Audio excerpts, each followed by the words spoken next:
ദിവസം നീണ്ടു നിൽക്കുന്ന പൂജ ഇന്ന് വലിയ കുഞ്ഞിന്റെ മുറിയിൽ രഹസ്യമായിട്ട് തുടങ്ങുകയാണ്. കാരണവന്മാരുടെ അനുഗ്രഹം വാങ്ങിച്ച് തൃച്ചംബരത്തെ മൂത്ത മരുമകളാകാനുള്ള പൂജയാണിത്.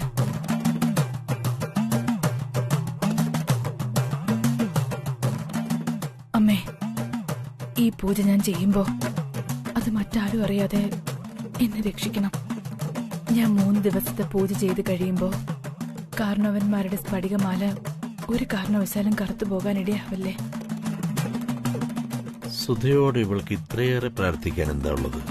എന്തോ കാര്യമുണ്ടല്ലോ, ഒന്നും മനസ്സിലാവുന്നില്ലല്ലോ.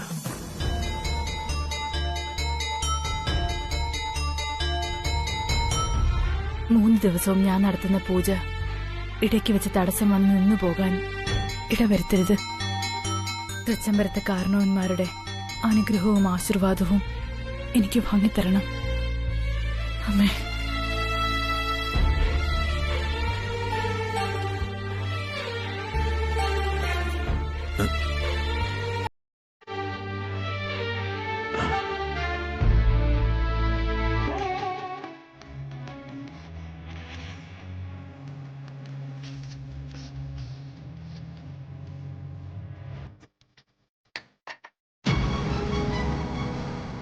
ശാന്താകാരം ഭുജഗശയനം പത്മനാഭം സുരേശം വിശ്വാധാരം ഗഗനസദൃശം മേഘവർണം ശുഭാംഗം ലക്ഷ്മീകാന്തം കമലനയനം. ഓം ശാന്തി ശാന്തി ശാന്തി.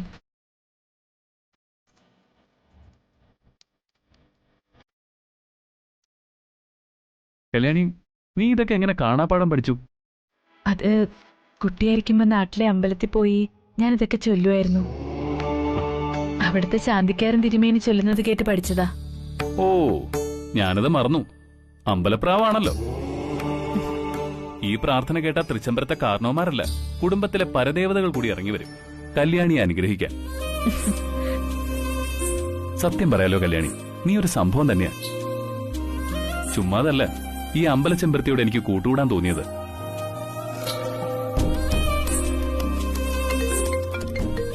കല്യാണി, ഫോൺ അടിക്കുന്നു, ഞാൻ പുറത്തുനിന്ന് സംസാരിക്കാം. നിന്റെ പൂജയ്ക്ക് ഭംഗം വരണ്ട, പൂജ നടക്കട്ടെ.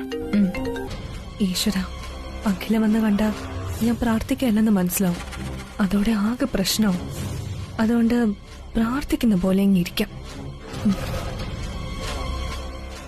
ഓ, ഇതൊക്കെ വായിക്കുന്ന എങ്ങനെയാ? ശ്രീ മാതാ ശ്രീ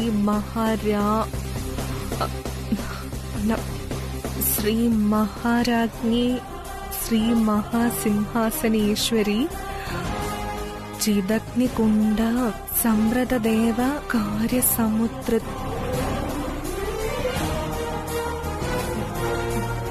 ഉദ്യഭാനു സഹസ്രാഭ ചതുർബാഹു സമസ്വിത രാഗസ്വരൂപ പാഷാഠ്യ ക്രോധ.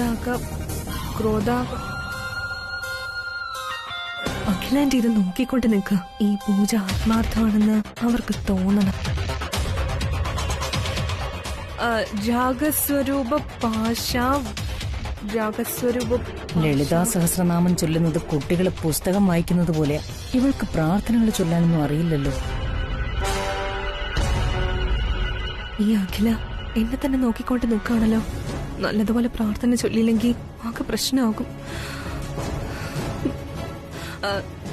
ശ്രീമാതാ ശ്രീ മഹാരാജ്ഞി ശ്രീ ഗംഗേ, ആന്റി, ഒരു പ്രാർത്ഥന ചൊല്ലുമ്പോഴോ പൂജ ചെയ്യുമ്പോഴോ ഞാൻ ആരെയും ശല്യപ്പെടുത്താറില്ല. പൂജാ സമയത്ത് എന്നെ ശല്യപ്പെടുത്താൻ ഞാൻ അനുവദിക്കാറുമില്ല. പക്ഷേ നിന്നെ ഗംഗയെന്ന് വിളിച്ചു തീരും മുമ്പേ നീ വിളി കേട്ട് കഴിഞ്ഞു. ശരി.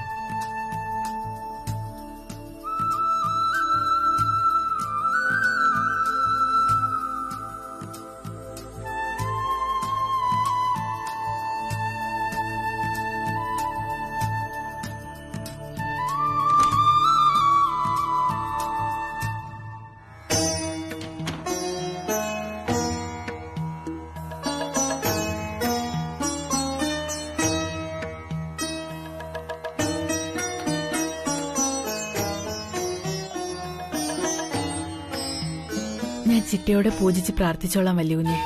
അതെന്നോട് പ്രത്യേകിച്ച് പറയേണ്ട കാര്യമുണ്ടോ കല്യാണി? ഞാൻ കണ്ടതല്ലേ. എനിക്ക് ഉറപ്പാ കാരണവന്മാർ നിന്നെ അനുഗ്രഹിക്കും. പൂജ കഴിഞ്ഞ ഈ സ്ഫടികമാല കറക്കുകയില്ല, വെളുത്ത് തന്നെ ഇരിക്കും. നീ ധൈര്യമായിട്ടിരിക്ക. ശരി. ഈ 3 ദിവസത്തെ പൂജ കഴിയണവരെ ഊണിലും ഉറക്കത്തിലും എന്റെ ഉള്ളില് പൂജാമന്ത്രങ്ങൾ തന്നെയായിരിക്കും. ഇനി ഞാൻ കിച്ചണിലേക്ക് പോയിക്കോട്ടെ, ജോലി തുടങ്ങാനായി. നിന്റെ പ്രാർത്ഥനകൾ തൃശമ്പരത്തെ മുതുമുത്തച്ഛന്മാരുടെ ഹൃദയങ്ങളിൽ ഇതിനകം തന്നെ എത്തിയിട്ടുണ്ടാവും. അവർ ആഗ്രഹിക്കുന്നത് ഇതുപോലെ ഐശ്വര്യമുള്ളൊരു പെണ്ണിനെ തന്നെയാ.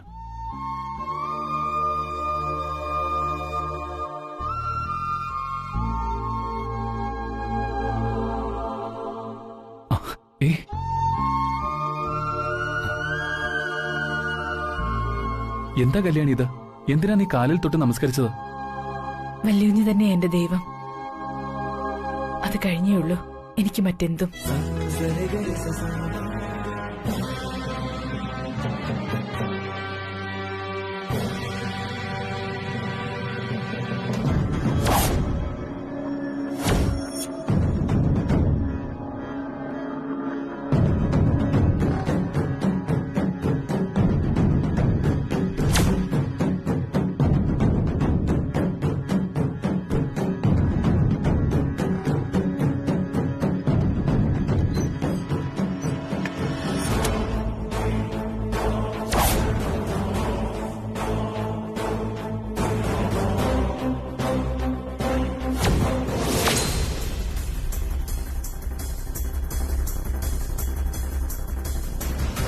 നീ എന്താ ഇവിടെ?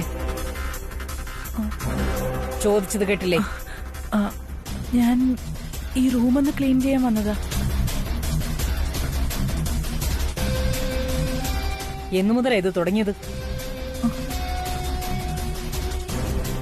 എന്നു മുതലായി ഈ ക്ലീനിങ് ജോലി തുടങ്ങിയതെന്ന്? നീ ഇവിടെ കുക്ക് ചെയ്യാൻ വന്നതല്ലേ, ക്ലീൻ ചെയ്യാൻ വേണ്ടിയല്ല. കുക്കിംഗ് സ്റ്റാഫ് കുക്ക് ചെയ്താ മതി. ഇനി മേലിൽ ഇത് ആവർത്തിക്കരുത്. ക്ലീനിങ്ങിന്റെ പേര് പറഞ്ഞ് ഈ മുറി കണ്ടുപോകരുത്. നിന്നെ മനസ്സിലായോ? മനസ്സിലായോ? ഒന്ന് മനസ്സിലായി. പോയി നിന്റെ ജോലി ചെയ്. പോ.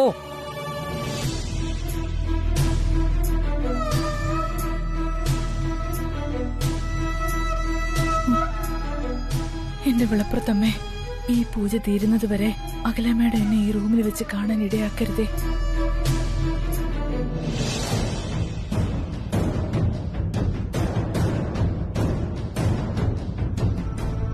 ഇതിപ്പോ പൂജ ഒരു തടസ്സമില്ലാതെ കഴിഞ്ഞു. പിന്നെ ഇപ്പൊ എന്തു പറ്റി എന്റെ ചെമ്പരത്തി കുട്ടിക്ക്?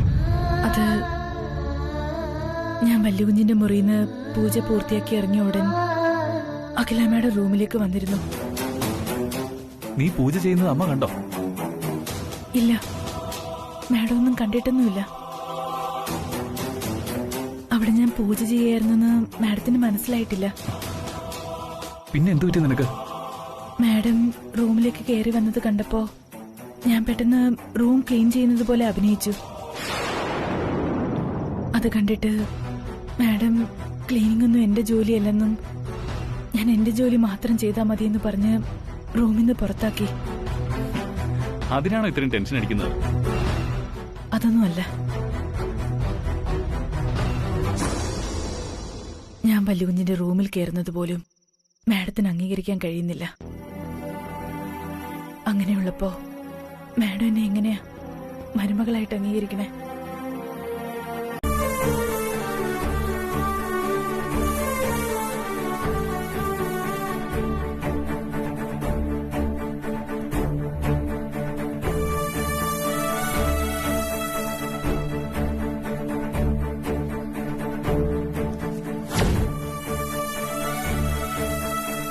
നാളുകളായുള്ള എന്റെ മനപ്പോരാട്ടം പലവട്ടം തുറന്നു പറയാൻ തുടങ്ങിയപ്പോഴും വാക്കുകൾ മടിച്ചു നിന്നതുപോലെ.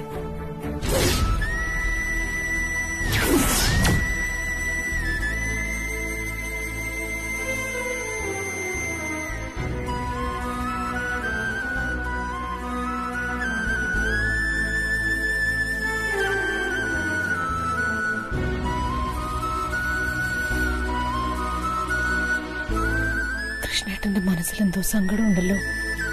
എന്തായാലും അതെന്നോട് തുറന്നു പറയാറുള്ളതല്ലേ. എന്നോട് പോലും പറയാൻ മടിക്കുന്ന ആ സങ്കടം എന്തായിരിക്കും?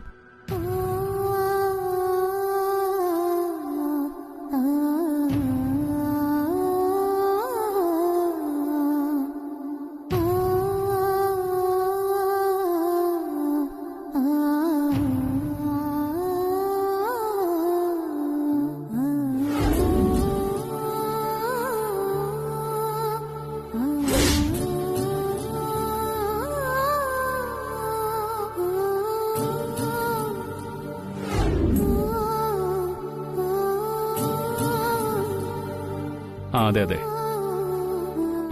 ശരി, നീ വെച്ചോ. കുറച്ച് കഴിഞ്ഞിട്ട് ഞാൻ നിന്നെ തിരിച്ചു വിളിക്കാം.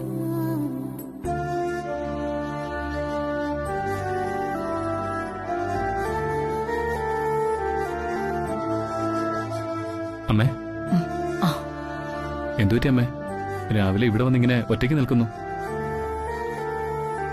ആകെ ഡിസ്റ്റർബ്ഡ് ആണെന്ന് തോന്നുന്നു. എന്തുപറ്റി എന്റെ അമ്മയ്ക്ക്? ഇത് അച്ഛൻ എഴുതിയതാ, വായിച്ചു നോക്ക.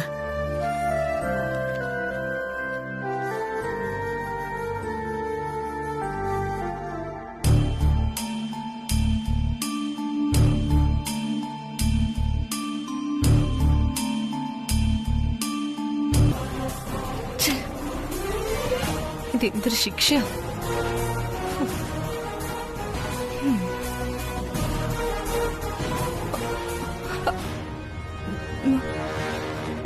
അംബിക ഹൃദയാനന്ദം, അംബിക.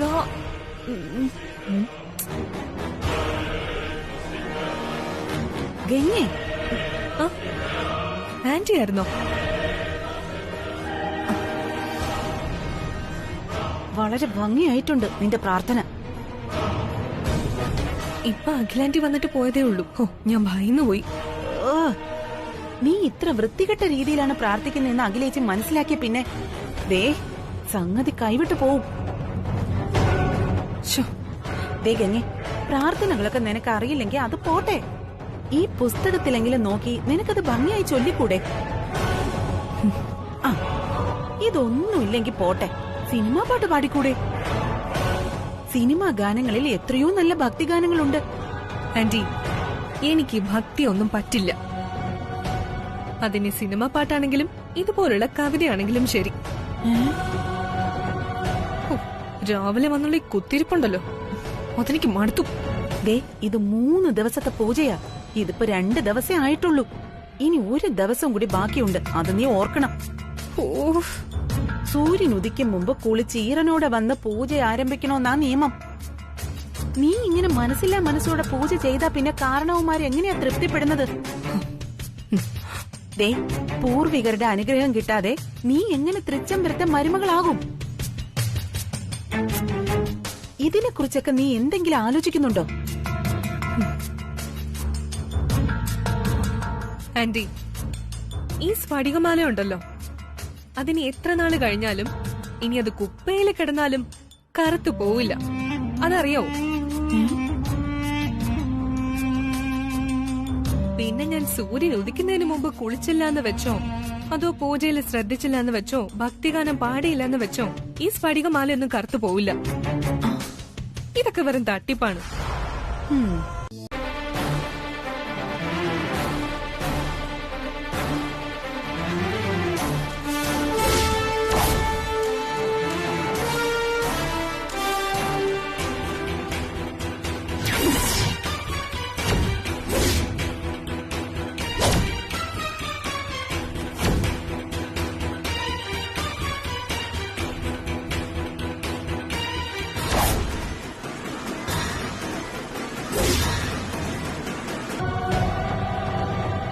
ആന്റി, ഞാൻ റെഡിയായി.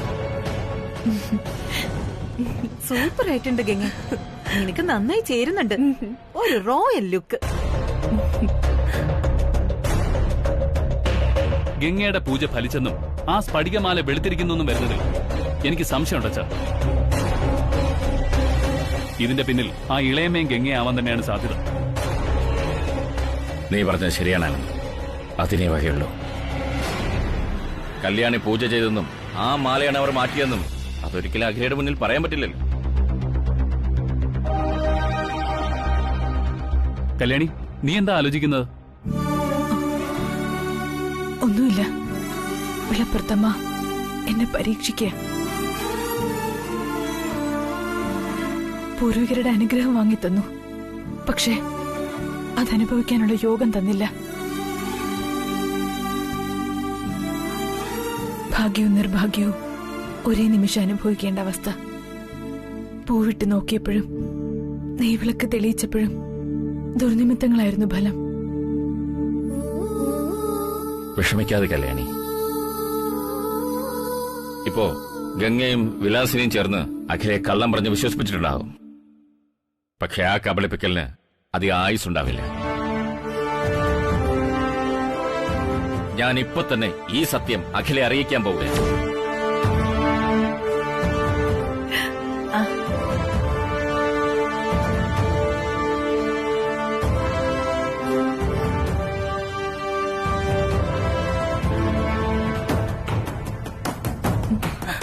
എന്തായി വിലാസിനി, ഒരുക്കങ്ങളൊക്കെ പൂർത്തിയായോ? ആ എല്ലാം പൂർത്തിയായി ചേച്ചി.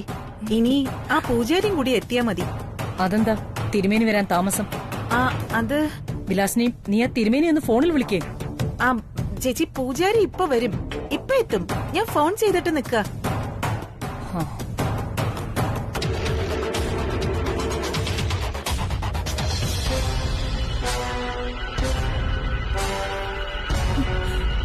രാവിലെ വലിയൊന്ന് കണ്ടതല്ലേ വെളുത്ത് കിടക്കുന്ന സ്ഫടികമാല? ഞാൻ മാത്രമല്ലല്ലോ കല്യാണി, അച്ഛനും കണ്ടതല്ലേ. ഈ സമയം കൊണ്ട് ഇതെങ്ങനെയാ കറുത്തുപോയത്?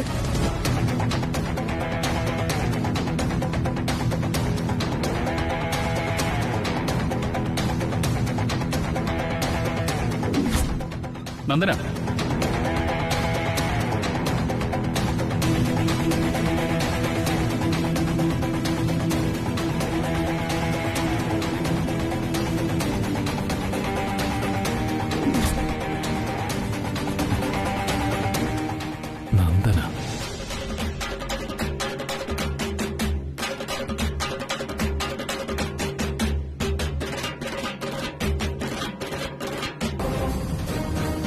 ഇപ്പൊ അത് അച്ഛൻ അമ്മയോട് പറയാൻ നിൽക്കണ്ട. ഇല്ല ആനന്ദ്, ഇനിയും വൈകരുത്. അഖില, ഗംഗയ്ക്ക് കാരണവന്മാരുടെ അനുഗ്രഹം കിട്ടിയെന്ന് വിശ്വസിച്ച് ഗംഗയെ എന്നേക്കുമായി തൃച്ചംബരത്തിന്റെ അംഗമാക്കാനുള്ള അവസാന ചടങ്ങിന്റെ ഒരുക്കത്തിലാണ്.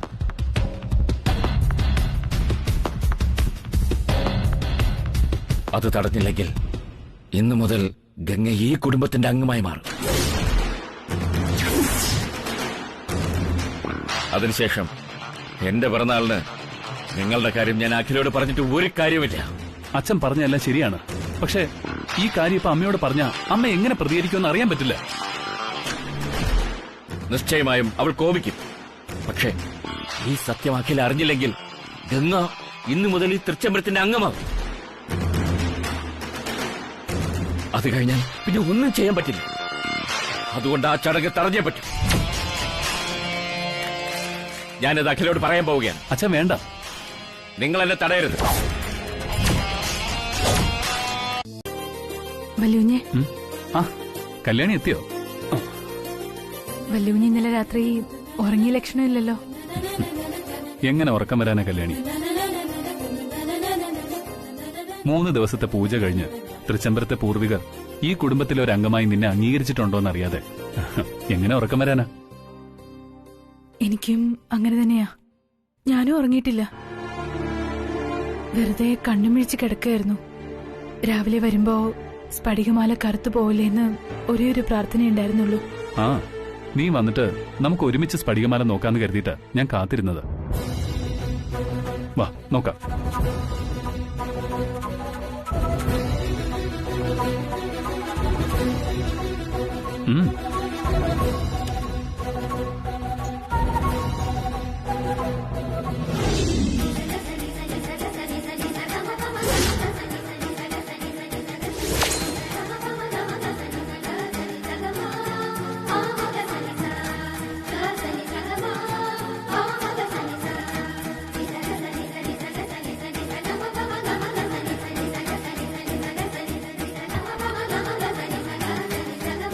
എന്റെ കല്യാണിയെ പൂർവികർ അനുഗ്രഹിച്ചിരിക്കുന്നു. നീ ഇന്നു മുതൽ തൃച്ചംബരത്തെ ഒരു അംഗമാ.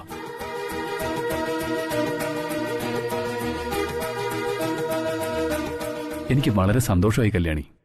ഇനി വൈകാതെ നമ്മൾ ജീവിക്കും, ഒരുമിച്ച് ജീവിക്കും.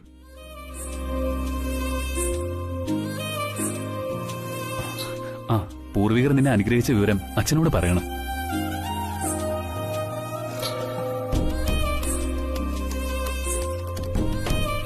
ആ അച്ഛാ, അമ്മയെ അറിയാതെ എന്റെ മുറിയിലേക്കൊന്ന് വരാമോ? ആ അതെ. ആ ശരി. 3 പേരുടെ മുഖത്തിന് ഒരു തെളിച്ചമില്ലല്ലോ.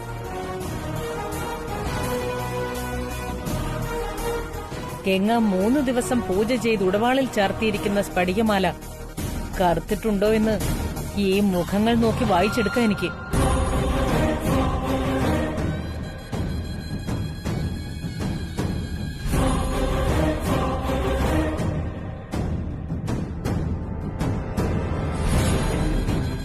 പൂജാമുറിയിൽ കയറി പൂജാ മന്ത്രങ്ങൾ തെറ്റിച്ച് ചിട്ടുവട്ടങ്ങളില്ലാതെ പ്രാർത്ഥിച്ചാൽ പൂർവികരുടെ അനുഗ്രഹവും അനുവാദവും കിട്ടാൻ പോകുന്നില്ല.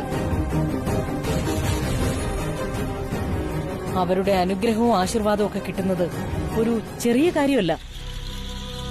അത് ദൈവത്തിന്റെ കയ്യിൽ നിന്ന് കിട്ടുന്ന വരദാനം പോലെയാ. വ്രതശുദ്ധിയോടെയും മനഃശുദ്ധിയോടെയും തിരുസന്നിധിയിൽ തന്നെ തന്നെ സമർപ്പിച്ച് പ്രാർത്ഥിക്കണം. ഞാൻ നിന്നോട് പറഞ്ഞിട്ടില്ലേ ഗംഗേ, എന്നെ സന്തോഷിപ്പിക്കാനല്ല പ്രാർത്ഥിക്കേണ്ടതെന്ന്. ഞാൻ സന്തോഷിക്കുന്നതിലല്ല കാര്യം, നീ ഹൃദയശുദ്ധിയോടെ പ്രാർത്ഥിച്ചു എന്ന് പൂർവികർ തിരിച്ചറിയണം.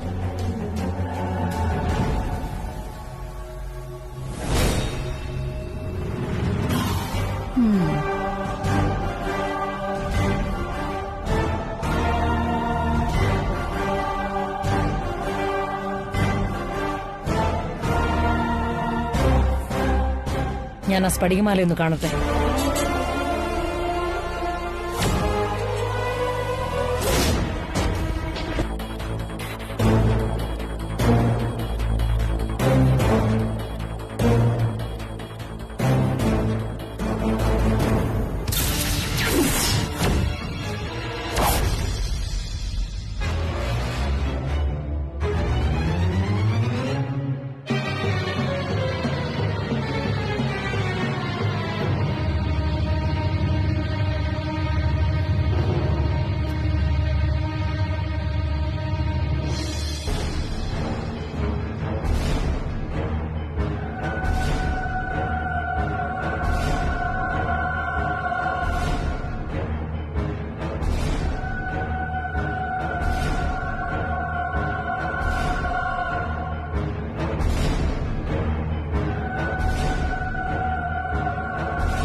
ഒരു രക്ഷയില്ല പ്രിയങ്ക.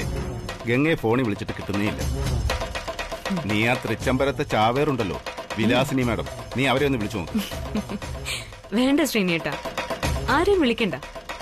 ഗംഗയെ വിളിച്ചിട്ട് ഫോൺ എടുക്കുന്നില്ല എങ്കിൽ തൃച്ചംബരത്ത് വിശേഷങ്ങൾ തുടങ്ങി എന്നാണ് അർത്ഥം. നീ എന്തൊക്കെയാ പ്രിയങ്ക ഈ പറയുന്നേ? തൃച്ചംബരത്ത് വിശേഷം തുടങ്ങിയെന്നോ? പ്രിയങ്ക പറയുന്നത് പരമസത്യ ശ്രീനേട്ട. നാഗമഠത്തെ ഗംഗ തൃച്ചംബരത്തെ ഗംഗയാകാൻ പോകുന്നു. പ്രിയങ്ക?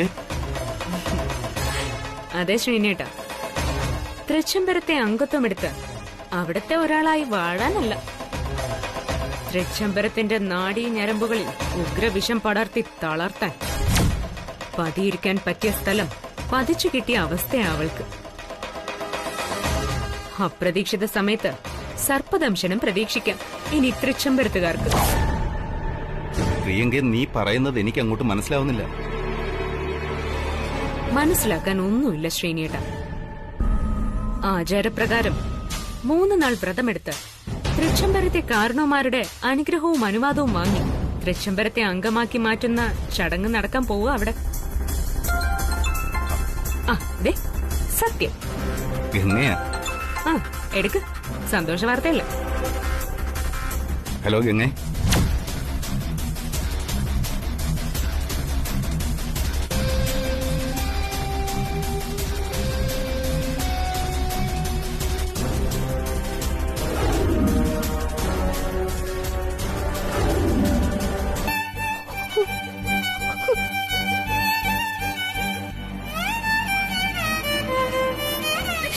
വിഷമിക്കാതമ്മേ, അച്ഛനൊന്നും വരില്ല.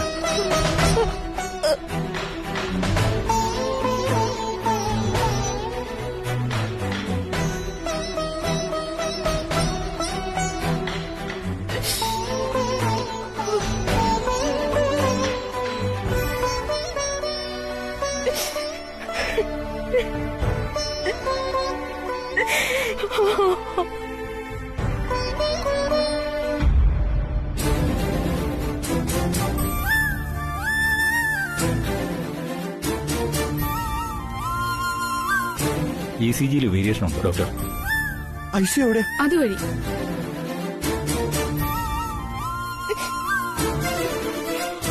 ബ്രോ, അച്ഛനെന്താ പറ്റി? അച്ഛന് പെട്ടെന്നൊരു നെഞ്ചുവേദന. ദൈവമേ. അമ്മ കരയല്ലേ? ഒന്നുമില്ല, നമ്മുടെ അച്ഛനൊന്നും ഉണ്ടാവില്ല.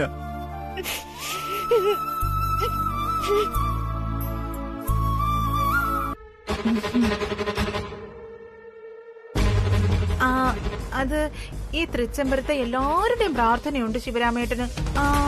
എനിക്ക് തോന്നുന്നതേ ഇനി ഇന്നലെയോ മറ്റോ ശിവരാമേട്ടൻ ഗുളിക കഴിക്കാൻ മറന്നിട്ടുണ്ടാവോ?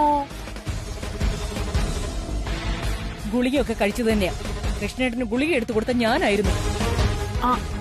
അയ്യോ, അതൊക്കെ എനിക്കറിയാം. ചേച്ചി കൃത്യമായിട്ട് കൊടുത്തിട്ടുണ്ടാവും. ഇനി തിരക്കിനിടയിൽ എങ്ങാനും ചേച്ചി മറന്നുപോയോ എന്ന് ചിന്തിച്ച് ഞാൻ പറഞ്ഞു പോയതാ.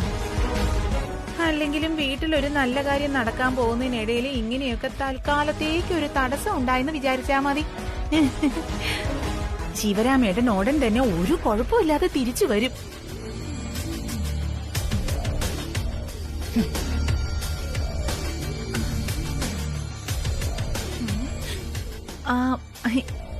ചേച്ചി, ഞാൻ മറ്റൊരു കാര്യം കൂടി പറയാനാ വന്നത്.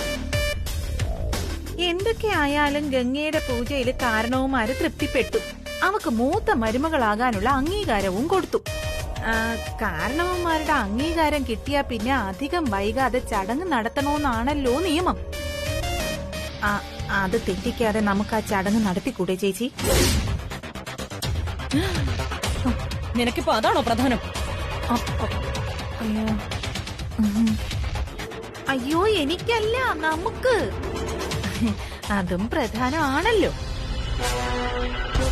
ഗംഗ 3 ദിവസത്തെ പൂജ ഭംഗിയായി ചെയ്തു. സ്ഫടികമാലയും വെളുത്തു. കാരണവന്മാരുടെ അനുഗ്രഹവും വാങ്ങിച്ചല്ലോ. ചേച്ചി പൂജ ചെയ്യുന്ന അഖിലമ്മയുടെ അറിയില്ലേ? അതെ, പക്ഷേ ഗംഗയുടെ കള്ളത്തരം പൊളിക്കണമെന്ന് ശിവരാമ സാറിന് വലിയ വാശിയായിരുന്നു. പാവം, അത് പറയാൻ ചെന്നപ്പോഴാ നെഞ്ചുവേദന വന്ന്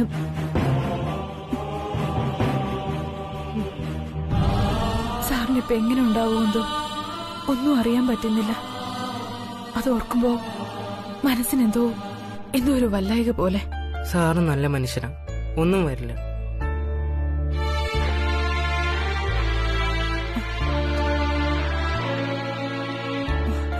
ശിവരാമ സാറിന് ഇപ്പൊ എങ്ങനെയുണ്ട് അച്ഛാ?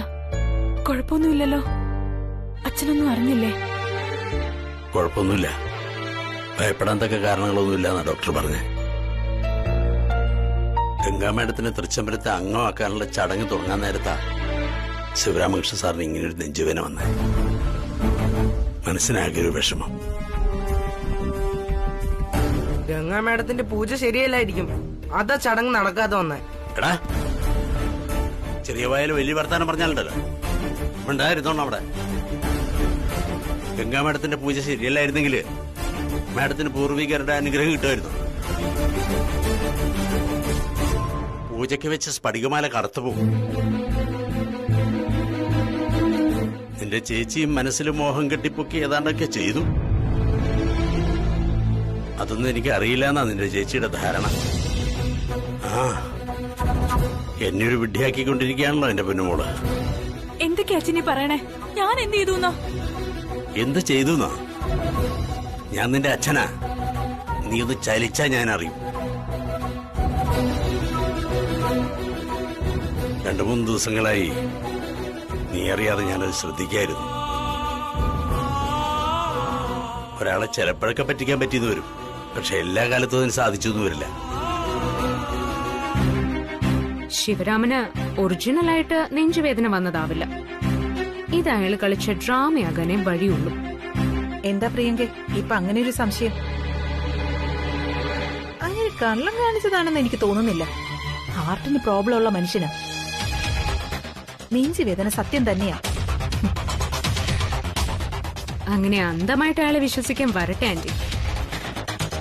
സ്വന്തം നിഴലിനെ പോലും കരുതിയിരിക്കേണ്ട കാലോ.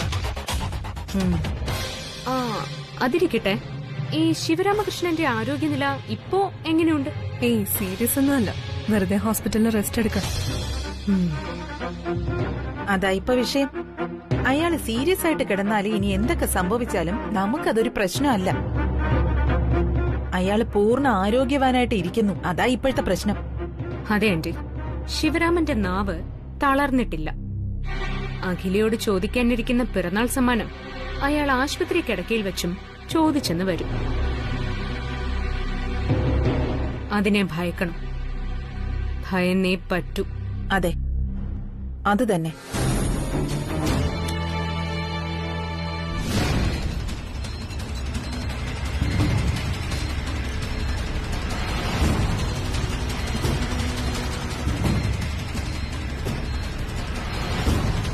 എടുക്ക്. ഡോക്ടർ പെട്ടെന്ന്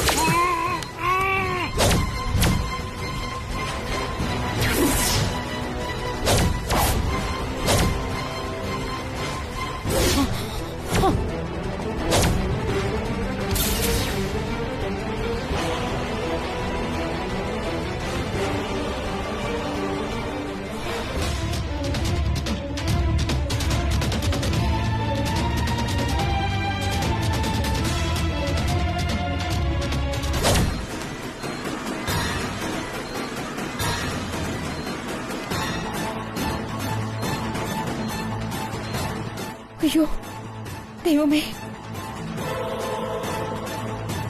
ദുസ്സൂചനകളാണല്ലോ. എന്താ ചെയ്യാ?